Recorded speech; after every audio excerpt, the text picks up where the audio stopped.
എൻ്റെ പേര് ഹെൽന മെറിൻ ജോസഫ്. എൻ്റെ സ്വദേശം ചങ്ങനാശ്ശേരിയാണ്. ഞാൻ പഠിച്ചത് ഫൈൻ ആർട്സ് ആണ്. Raja Ravivarma college of fine ആർട്സിൽ ഡിഗ്രി കംപ്ലീറ്റ് ചെയ്തു. അതിനുശേഷം ഹൈദരാബാദ് സെൻട്രൽ യൂണിവേഴ്സിറ്റിയിലാണ് ഞാൻ മാസ്റ്റേഴ്സ് ചെയ്തത്. ശില്പകലയിലായിരുന്നു എൻ്റെ പഠനം. ഇപ്പം ഞാൻ സെൻറ്റ് ജോസഫ് കോളേജ് ഓഫ് കമ്മ്യൂണിക്കേഷനിൽ ലെക്ചറായിട്ട് വർക്ക് ചെയ്യുവാണ്.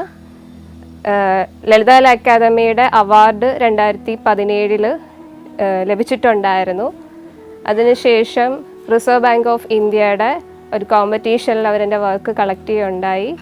കൊച്ചിൻ ബിനാലെ ഫൗണ്ടേഷനിൽ 2017 2020 2021 ഓൺലൈനായിട്ടും വർക്ക് ചെയ്തിട്ടുണ്ട്. നിലവിൽ ലോകമേത് അവാർഡ് എന്നുള്ള കണ്ടംപററി ആർട്ട് ഷോയിലാണ് ഇപ്പം പങ്കെടുത്തുകൊണ്ടിരിക്കുന്നത്. ചെറുപ്പം തൊട്ടേ വരയ്ക്കുമായിരുന്നു. പേരൻസൊക്കെ ആർട്ട് ടീച്ചേഴ്സാണ്. അപ്പം അവർ വരയ്ക്കുന്നതൊക്കെ കണ്ട് വളർന്നുകൊണ്ടാവാം ഇങ്ങനെ ഒരു മേഖലയിലേക്ക് തിരിഞ്ഞത്. ഞാൻ പെയിൻറ്റിങ് അല്ല, പക്ഷേ ചൂസ് ചെയ്ത സബ്ജക്റ്റ് സ്കൾപ്റ്റിംഗ് ആയിരുന്നു. അപ്പം വുഡ് കാർവിംഗ് ആണ് ഇപ്പോൾ കൂടുതലായിട്ട് ഫോക്കസ് ചെയ്തുകൊണ്ടിരിക്കുന്നത്. വുഡിൽ റിലീഫ് വർക്കുകളാണ്. അതിൽ കളേഴ്സ് ഞാൻ അപ്ലൈ ചെയ്യുന്നുണ്ട്. സബ്ജക്റ്റ് മാറ്റർ എന്ന് പറയുമ്പോഴത്തേക്കും സ്ത്രീകളുമായിട്ട് ബന്ധപ്പെട്ടുള്ള കാര്യങ്ങളും അവരുടെ ഇഷ്യൂസും മറ്റുമാണ് എൻ്റെ വർക്കിലൂടെ ഞാൻ എക്സ്പ്രസ് ചെയ്തിരിക്കുന്നത്.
ഞാൻ PGക്ക് പഠിക്കുന്ന സമയത്ത് ചെയ്തൊരു വർക്കാണിത്. ടിഷ്യൂ പേപ്പറാണ് ഇതിൻ്റെ മെറ്റീരിയൽ വന്നിരിക്കുന്നത്. അതിൻ്റെ കൂട്ടത്തിൽ തന്നെ കമ്പിളി നൂലുകൾ വെച്ചിട്ട് സ്റ്റിച്ച് ചെയ്തിട്ടുമുണ്ട്. അതേപോലെ സ്വീക്വൻസ് പോലുള്ള സാധനങ്ങൾ ഇതിൽ ആഡ് ചെയ്തിട്ടുണ്ട്. അപ്പോൾ ഇത് എൻ്റെ തന്നെ ഒരു സെൽഫ് ഇമേജാണ് ഇതിൽ കൊടുത്തിരിക്കുന്നത്. ടിഷ്യൂ പേപ്പറിൽ ചെയ്തതിന് ശേഷം അതിൽ അക്രലിക് കളേഴ്സ് യൂസ് ചെയ്തിട്ടാണ് ഇതിൽ പെയിൻറ് ചെയ്തിരിക്കുന്നത്.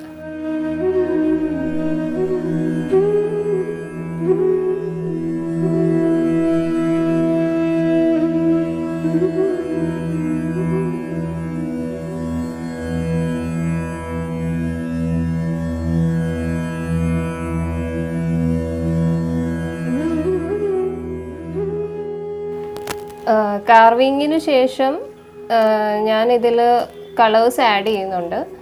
സാധാരണ ഞാൻ അക്രലിക് കളേഴ്സ് തന്നെയാണ്, അതാണ് കുറച്ചും കൂടെ എനിക്കും കംഫർട്ടബിൾ ആയിട്ടുള്ളത്. പിന്നെ പ്രൈമറി കളേഴ്സാണ്, വളരെ ബ്രൈറ്റ് ആയിട്ടുള്ള കളേഴ്സ് ഞാൻ യൂസ് ചെയ്യാറുണ്ട്. ആ കൂട്ടത്തിൽ കുറേ പാറ്റേൺസും ഡിസൈൻസ് അങ്ങനെ കുറച്ച് ഡെക്കറേറ്റീവ് എലമെൻറ്റ്സ് ഒക്കെ ആഡ് ചെയ്യുന്നുണ്ട്. പിന്നെ എൻ്റെ കാർവിങ്ങിനകത്ത് ഞാൻ ഒരിക്കലും അത്രയും പെർഫെക്റ്റ് ഷേപ്പിലോ അല്ലെങ്കിൽ പെർഫെക്റ്റ് രീതിയിലല്ല ചെയ്യുന്നത്. വളരെ ഹാർഡായിട്ടുള്ള രീതിയിലും ഒക്കെയാണ് ചെയ്യുന്നത്.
ഈ രംഗത്തേക്ക് ഇറങ്ങിയപ്പോഴത്തേക്കും ഒത്തിരി അധികം വെല്ലുവിളികൾ എനിക്ക് നേരിടേണ്ടി വന്നു. കാരണം ശില്പകല എന്ന് പറയുമ്പം തന്നെ അത് കൂടുതലും ആൺകുട്ടികളാണ് പ്രിഫർ ചെയ്യുന്നത്.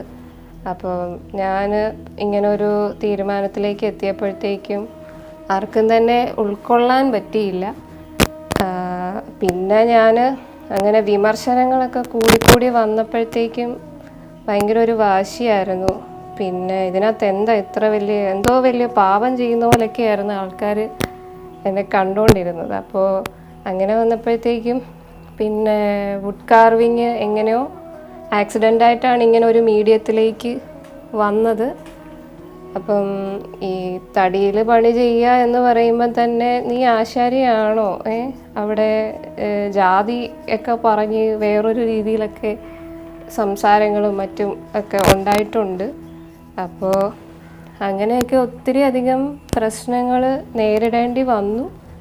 അതിനെയൊക്കെ പോസിറ്റീവ് രീതിയിൽ കണ്ടുകൊണ്ട് വർക്ക് ചെയ്തുകൊണ്ടാണ് ഇന്നിപ്പം എനിക്ക് ഒത്തിരി അധികം അവസരങ്ങളും എക്സിബിഷനൊക്കെ ചെയ്യാൻ കഴിഞ്ഞത്.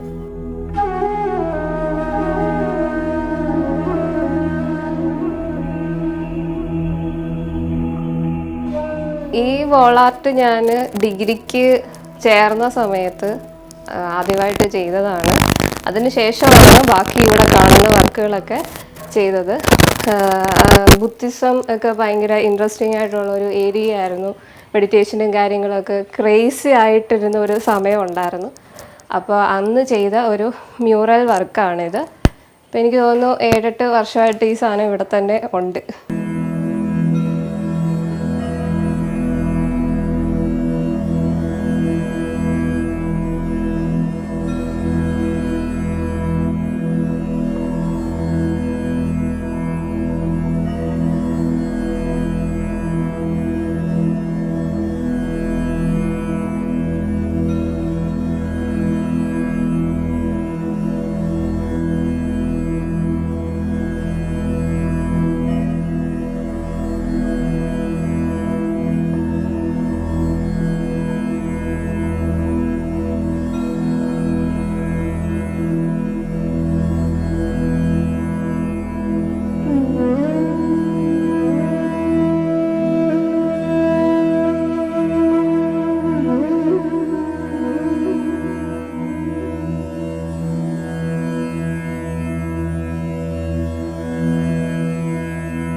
പഠിച്ചുകൊണ്ടിരുന്ന സമയത്ത് ലളിതകല അക്കാദമിയുടെ പ്രോത്സാഹനം എന്ന് പറയുന്നത് അത് വലിയൊരു പങ്ക് വഹിച്ചിട്ടുള്ള ഒരു കാര്യമാണ്. എനിക്ക് ഫൈനൽ ഇയർ പഠിക്കുമ്പം തന്നെ സോളോ എക്സിബിഷൻ ചെയ്യാനായിട്ട് അവസരം ഒരുക്കി തന്നു. അതേപോലെ 3-4 തവണ എനിക്ക് സ്റ്റേറ്റ് എക്സിബിഷനിൽ പങ്കെടുക്കാനായിട്ട് അവസരം ഒരുക്കി തന്നു. കഴിഞ്ഞ മാസം ശില്പകേരളം ക്യാമ്പിൽ എനിക്ക് പാർട്ടിസിപ്പേറ്റ് ചെയ്യാനായിട്ടൊക്കെ പറ്റിയിട്ടുണ്ട്. തുടങ്ങിയ സമയത്ത് ഒത്തിരി ബുദ്ധിമുട്ടിയെങ്കിലും ഇപ്പം പഠിച്ചിരുന്ന സമയത്ത് ഒത്തിരി ഹാർഡ് വർക്ക് ചെയ്ത് കുറേ വർക്കുകൾ ചെയ്തതുകൊണ്ട് ഇപ്പം അത്രയധികം ആൾക്കാർ എന്തെങ്കിലും പറഞ്ഞാൽ നമ്മളെ അത് ബാധിക്കാറില്ല. കാരണം നമ്മൾ എത്രത്തോളം ആത്മാർത്ഥതയോടെയാണ് നിൽക്കുന്നതെന്നുള്ളത് നമുക്ക് കൃത്യമായിട്ട് അറിയാം. പഠിക്കുന്ന കാലഘട്ടത്തിൽ തന്നെ ഒരു അവാർഡ് കിട്ടുക എന്ന് പറഞ്ഞാൽ എന്നെ സംബന്ധിച്ചിടത്തോളം വലിയ കാര്യമാണ്. 2017 എനിക്ക് സ്പെഷ്യൽ മെൻഷൻ അവാർഡ് ലളിതകല അക്കാദമിയിൽ നിന്ന് കിട്ടിയിട്ടുണ്ടായിരുന്നു. ഞാൻ ചെയ്ത വർക്കെന്ന് പറഞ്ഞാൽ എൻ്റെ തന്നെ ഒരു ഷർട്ട് മോഡൽ നോക്കിയിട്ട് അത് ചാക്കിൽ ചെയ്തെടുക്കുമായിരുന്നു. അതിൽ ഫൈബർ ആഡ് ചെയ്യുകയും കൂടി ചെയ്തിട്ടുണ്ടായിരുന്നു. അപ്പോൾ അതിലൊരു ഹാങ്ങർ വരുന്നുണ്ട്. അപ്പോൾ ഹാങ്ങർ എന്ന് പറയുന്നത് അത് ഒരു ക്വസ്റ്റ്യൻ മാർക്ക്, ജെൻഡർ ഇക്വാലിറ്റീനെയൊക്കെ ബേസ് ചെയ്തിട്ട് കുറേ ക്വസ്റ്റ്യൻസ് റേസ് ചെയ്യുന്ന രീതിയിലാണ് ഈ ഒരു വർക്ക് ചെയ്തിട്ടുണ്ടായിരുന്നത്.